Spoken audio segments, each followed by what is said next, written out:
যাদেরকে দায়িত্ব দেওয়া হয়েছে এরা নিঃসন্দেহে অত্যন্ত আপনার উঁচু দরের বিশেষজ্ঞ একজন। আমি ওদেরকে মনে করি যে তারা খুবই ভালো করবেন। আমার ব্যক্তিগত বক্তব্য হচ্ছে যে সংবিধান পরিবর্তন করতে গেলে আপনাকে আগে মানুষের কাছে জানতে হবে যে তারা কীভাবে সংবিধান পরিবর্তনটা চায়। আরেকটা বিষয় আছে, আমরা কয়েকজন এক্সপার্টস আমরা মিলে একটা ঠিক করে দিলাম, সেটা করা। এরপরে সংবিধান আমূল পরিবর্তন যেটা মানে নতুন সংবিধান, এটা তো আপনাকে তাহলে গণপরিষদ করতে হবে, তাহলে একটা গণপরিষদ তৈরি করতে হবে আগে, তাই না? সেই গণপরিষদ না হলে তো আপনি সংবিধান নতুন করে কি করবেন? তারপরে পাবলিক কনসেনসাস তো আছেই, সেই সঙ্গে আপনার আইনগত দিকগুলো দেখে নিয়ে আপনি একদিনে সব কিছু পাল্টে দিতে পারবেন না, সেগুলো দেখতে হবে তো।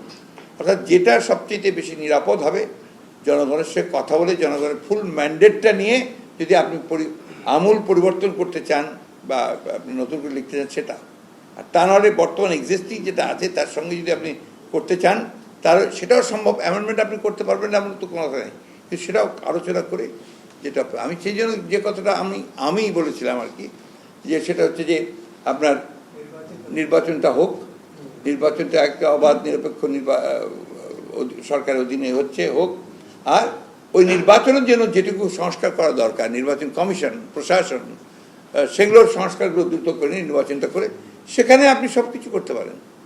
পার্লামেন্টে আপনি আপনার প্রয়োজনীয় সমস্ত পরিবর্তনটা আনতে পারেন। আরএফএল কিচেন সিঙ্ক, স্বাস্থ্যকর কিচেনের চিরস্থায়ী সমাধান।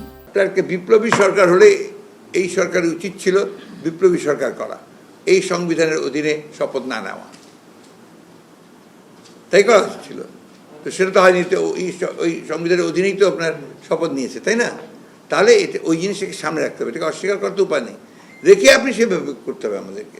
আমরা যদি সবাই মিলে কাজ করি, যেমন আমরা নিজেরাই এখন উদ্যোগ নিচ্ছি, আমরা যে সংবিধানের কি কি পরিবর্তন হতে পারে, কি কি সংস্কার হতে পারে, আমরা পার্টি থেকে আমরা সেই কাজ শুরু করেছি। আমার মনে হয় অন্যান্য দলগুলো তারাও তাদের মধ্যে এই সমস্ত যারা দায়িত্বশীল দল তাদের এই সমস্ত কথাবার্তাগুলো আছে, সেগুলোকে নিয়ে তাদের চিন্তাগুলোকে একসাথে নিয়ে কাজ করে।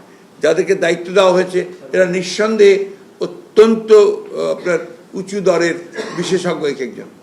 আমি ওদেরকে মনে করি যে তারা খুবই ভালো করবেন।